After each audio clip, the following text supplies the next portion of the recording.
आप ईमानदारी से बताओ मुझे, मैं आपको मुख्यमंत्री लगता हूं कि भैया?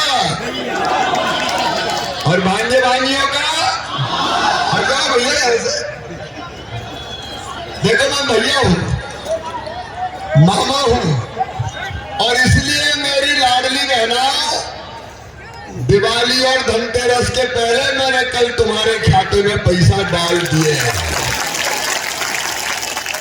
बोलो, आ गए खाते में? कांग्रेस के लोग बड़े परेशान हैं। चुनाव वाले में शिकायत कर रहे थे कि ये मामा तो कह रहा है मैं चुपचाप पैसा डाल दूंगा। अरे चुपचाप काय को डालूंगा? डंके की चोट डालूंगा। मेरी बहनों, तुम्हारी जिंदगी बेहतर बनाने के लिए, क्योंकि मैं देखता था कि मेरी बहनें कई बार गरीब बहनें हजार 2,000 रुपए के लिए भी परेशान हो जाती है, बच्चों की छोटी मोटी मांग पूरी नहीं कर पाती। तो मैं सोच रहा था कि जब मैं बहनों का भैया हूं तो कुछ ना कुछ तो बहनों को करना चाहिए। मैं सोच रहा था कि करूं क्या।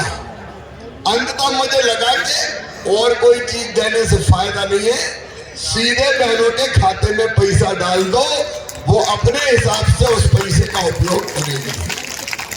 इसलिए हमने बनाई मुख्यमंत्री लाडली बहना योजना। बताओ बहनों, कैसी योजना है? मां साहब, 2 चीजें करना। और कई बहनों ने आपको शिकायत की होगी कि हम रह गए, 5-5, 10-10 रह गए, नहीं 15-15।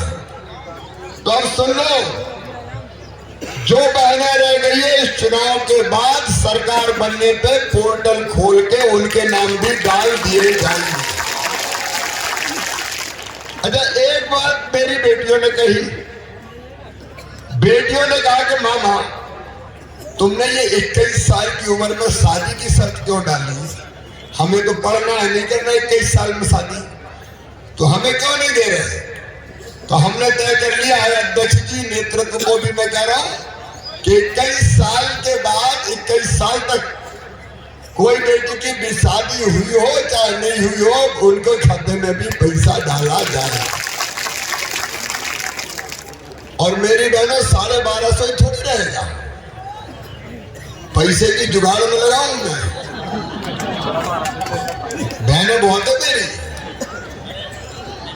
1,32,00,000 बहनें हो गई है मेरी, 1,32,00,000। कितना भाग्यशाली भाई हूं, मेरी 1,32,00,000 बहनें, और नाम जोड़ूंगा तो 1.5 करोड़ तो हो ही जाएगी अभी। लेकिन पैसा देना पड़ता है बहुत। 1000 के हिसाब से साल भर के 15,000 करोड़ रुपया होते हैं।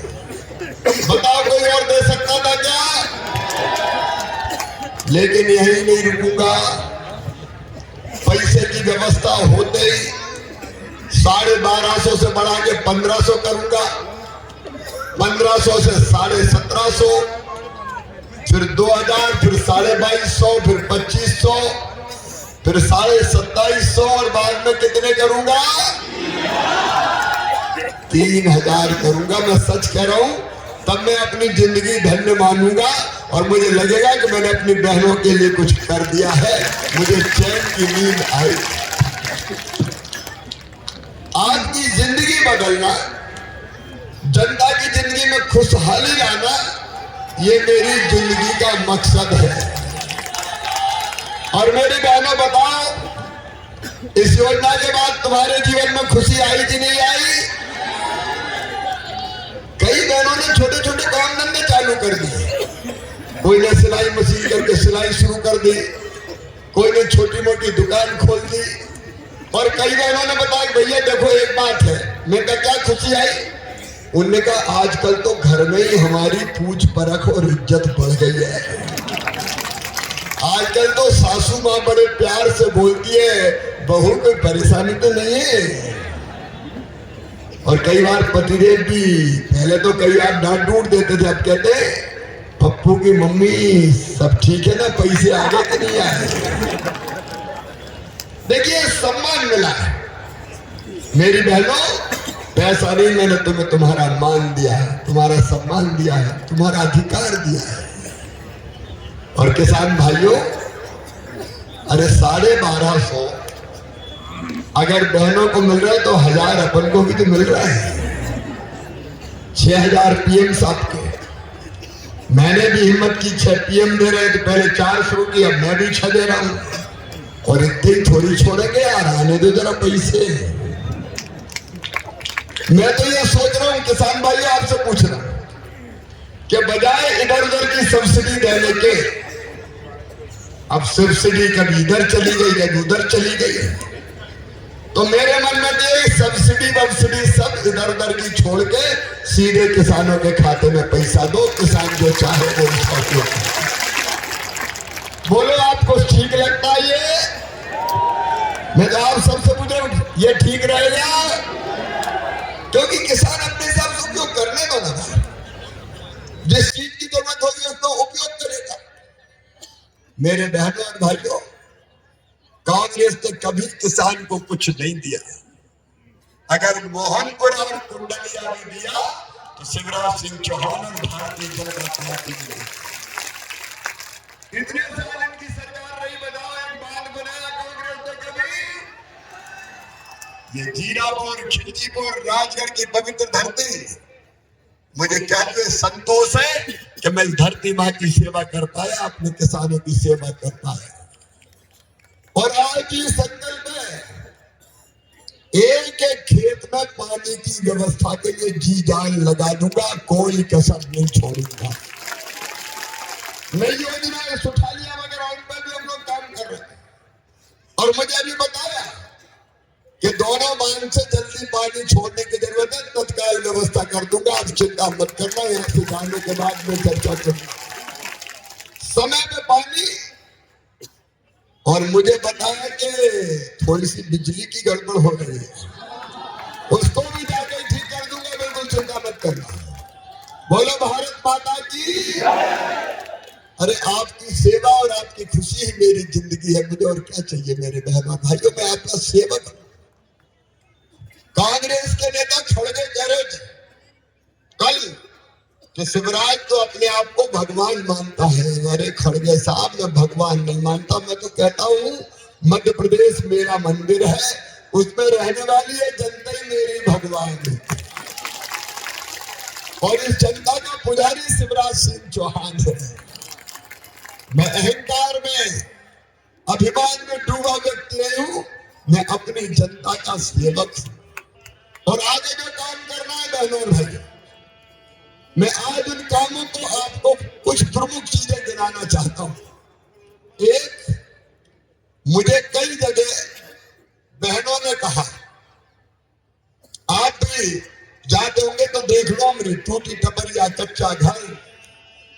पीएम साहब ने योजना बनाई, पीएम आवास योजना। कई के नाम जुड़े लेकिन कई के रह गए। बोलो सही बात है कि नहीं? तो अब अगला जो कदम होगा, जिनके कच्चे मकान रह गए हैं और पीएम आवास योजना में नाम नहीं है, उनके लिए मैंने बना दी सीएम लाडली बहना आवास योजना। उसके फॉर्म में भरागे कि नहीं?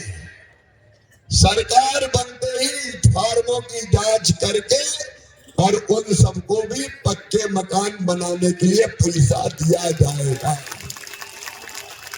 एक साल में सबको नहीं होगा, मैं झूठ नहीं बोलता। मान लो 20 लाख को देना है तो 5-5 लाख करके 4 साल में दे देना। कोई गरीब कच्चे घर में नहीं रहेगा, बड़ा नहीं हो, छोटा सा तो पक्का बन जाए। और एक बात और मेरी बहनों, अब मेरा टारगेट है हर दीदी को, हर बहन को लखपति दीदी बनाना है। ये मैं मजाक नहीं कर रहा, ध्यान से सुनना। गरीब क्यों रहे, आंसू क्यों बहाए? मैं देखता था कि गरीब बहन जब सासरे जाती थी ससुराल, तो माँ और भाभी की गले से लिपट लिपट कर रोती थी और अपने दुख को प्रकट करती थी। अब लखपति बनाएंगे। लखपति मतलब साल में 1 लाख रुपया आमदनी होनी चाहिए, 10,000 रुपया महीना कम से कम। और ये स्व सहायता समूह के माध्यम से स्व सहायता समूह, समूह की बहनें बैठी है क्या यहाँ? ये मेरे समूह की बहनें हाथ उठाओ। ये समूह की बहनें स्व सहायता समूह के माध्यम से इतने काम मेरी बहनों शुरू करवाऊंगा कि 10,000 रुपया से ज्यादा तुम्हारी आमदनी होगी। ये तुम्हारे भाई का वचन है, तुमको चिंता मत करो। और मेरे बेटा बेटी मैं माफी चाहूंगा, आज हेलीपैड से जल्दी जल्दी आया, वो पकड़ रहे थे, दौड़ रहे थे पीछे। ये बच्चे कितना प्यार करते हैं मुझे, मैं तो भावुक हो जाता हूं।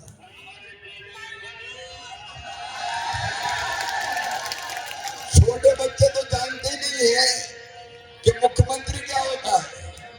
इतने से बच्चे दौड़ते हैं मामाओ मामाओ मम्मा, कोई हाथ पकड़ता, कोई हाथ मिलाता। वो जानते हैं कि ये दुबला पतला आदमी अपना मामा है। और बड़े तो ऐसे शरारत करते हैं, मामा आई लव यू। तो मैं भी कहता हूं आई लव यू टू। ये भांजे और भांजियों के रिश्ते, और मैं वो सौभाग्यशाली मामा हूं जिसके ऐसे प्यार भरे रिश्ते। मेरी तो जिंदगी धन्य हो गई मेरे बेटा बेटियां। लेकिन इसी के साथ संकल्प मेरे बच्चों, एक शिक्षा की व्यवस्था को बेहतर से बेहतर करना। इसलिए अब मैं सीएम राज स्कूल बना रहा हूं। वो क्या बन रहा है? सीएम राज स्कूल यही पे अभी देखते हो बिल्डिंग आया। एक एक स्कूल की बिल्डिंग की कीमत 40-40 करोड़ रुपया है। मेरे किसान भाइयों, गरीब भाइयों, अपने बच्चों के लिए बेहतर स्कूल, ऐसे स्कूल या राजा दिग्विजय सिंह, राजा वीर सिंह जिन स्कूलों में पढ़े होंगे उनसे बेहतर स्कूल बनाऊंगा गरीब और किसानों के बेटा बेटी। हमारे बच्चों में भी बुद्धि और अकल है, पढ़ने का ठीक से मौका मिल जाए। Lab, library, smart class, playground, बस लेने जाएगी, बस छोड़ने जाएगी। और दिल्ली मुंबई में कोई पढ़ाएगा तो बच्चों को लगेगा जैसे यही खड़ा होकर पढ़ा रहा है स्मार्ट क्लास। मेरे बच्चों, मैं बेहतर से बेहतर शिक्षा दूंगा। और मैं साहब 10 स्कूल बनाऊंगा तुम्हारे क्षेत्र में, सीएम राज 10 पूरे। क्योंकि मेरी योजना है कि हर 25-30 गांव के बीच में एक बेहतर स्कूल बना दूं, ताकि बाकी गांव के बच्चे बस से आए और बस से जाए और अच्छे से अच्छे स्कूल में पढ़े। ये कांग्रेस के जमाने में तो अपने अपने बच्चों को अच्छे स्कूलों में पढ़ा दिया, और हमारे बच्चों के लिए ऐसे स्कूल छोड़ दिए कि फट्टा भी और बस्ता भी कांख में दबा के जाना पड़ता था। धन्य दिग्विजय सिंह, क्या किया तूने शिक्षा के साथ? पंचायत शिक्षा करनी पड़ती। दिग्विजय सिंह जी, सबसे बड़ा पाप तुमने अगर कोई किया तो मेरे बच्चों का भविष्य चौपट तुमने कर दिया, चौपट। इन्हें मास्टरों की भर्ती तक नहीं, शिक्षक बना दिए, 500 रुपया महीना में रख दिए। ये शिक्षा करनी है गुरुजी। 500 रुपया में कौन क्या पढ़ाएगा मेरे भैया? मैंने उनकी सम्मानजनक तनख्वाह की 40-50 हजार रुपया तक बढ़ा के हमने किया। अब बेहतर से बेहतर शिक्षा करनी। और इनने क्या बात किया? मुझे दुख होता, मैं किसान का बेटा, कितना अन्याय किया इनने। उच्च शिक्षा की व्यवस्था कर दी अंग्रेजी में। अब बताओ मेरे किसान भाइयों, गरीब भाइयों, हमारे बच्चे अंग्रेजी जानते थे गांव में? ये तो दिल्ली कॉलेज में पढ़े तो अंग्रेजी फटलाटेदार बोलते हैं, लेकिन गरीब के बच्चों को कहाँ अंग्रेजी आती है भाई? किसान के बच्चों को कहाँ अंग्रेजी आती है? मेडिकल और इंजीनियरिंग की पढ़ाई अंग्रेजी में, इसलिए कि बड़े लोगों के बेटा बेटी ही डॉक्टर इंजीनियर बने, किसान और गरीब के बेटा बेटी रह जाए। मैंने व्यवस्था बदल दी है। मैं अपने बच्चों को बताना चाहता हूं, मध्य प्रदेश की धरती पर मेडिकल इंजीनियरिंग की पढ़ाई अब हिंदी में हो गई, अपनी हिंदी में। अरे हमारे बच्चों को भी आगे बढ़ने दो भाई। और एक बात और, कई चीजें की है। दूसरे गांव पढ़ने जाए तो साइकिल के पैसे, 12वीं में अच्छे नंबर लाए तो लैपटॉप मामा दिलवाए। अब तो स्कूटी भी दिलवा रहा हूं, नंबर 1 नंबर 2 आए तो। ये लैपटॉप कमलनाथ दिग्विजय सिंह ने बंद करवा दिए थे, मेरे बच्चों के लैपटॉप छीन लिए थे। और एक बात सुन लेना सब, मेरे भाइयों बहनों सुन लेना, अपनी मेहनत से गरीब के, किसान के बेटा बेटी का एडमिशन अगर मेडिकल इंजीनियरिंग कॉलेज कहीं भी होगा, प्राइवेट में भी होगा, तो उनकी फीस उनके माता पिता नहीं भरवाएंगे, उनका मामा शिवराज सिंह चौहान बनवाएगा। पढ़ो मेरे बच्चों, अनंत आसमान में ऊंची उड़ान भरो, तुम्हारा मामा तुम्हारे साथ है। मैं जमाना बदलने निकला हूं, मैं शिक्षा की व्यवस्था बदलने निकला, जिंदगी बदलना है। और अगली बार एक और मंत्र मेरा, प्रत्येक परिवार एक रोजगार, प्रत्येक परिवार, जोर से बोले जरा, एक रोजगार, प्रत्येक परिवार। ऐसी व्यवस्था बनाऊंगा कि हर परिवार को एक रोजगार सुनिश्चित करूंगा, ताकि हमारे बच्चे दर दर की ठोकरें ना खाए। मेरे बहनों और भाइयों, अब मैं जिंदगी बदलने के लिए हूं, एक ने कई तरह की कल्पना है। मेरी बहनों, रसोई गैस का कनेक्शन ही सिलेंडर 450 रुपया में दूंगा, बाकी पैसे मैं भर लूंगा। और जिनके बड़े बड़े बिजली के बिल आ गए घरेलू, गरीब और निम्न मध्यम वर्गीय, उनके बड़े हुए बिल मैं भरवाऊंगा, उनका 100 रुपया महीने बिजली का बिल आएगा। आपकी भलाई के लिए, आपकी जिंदगी की बेहतरी के लिए मैं मुख्यमंत्री हूं।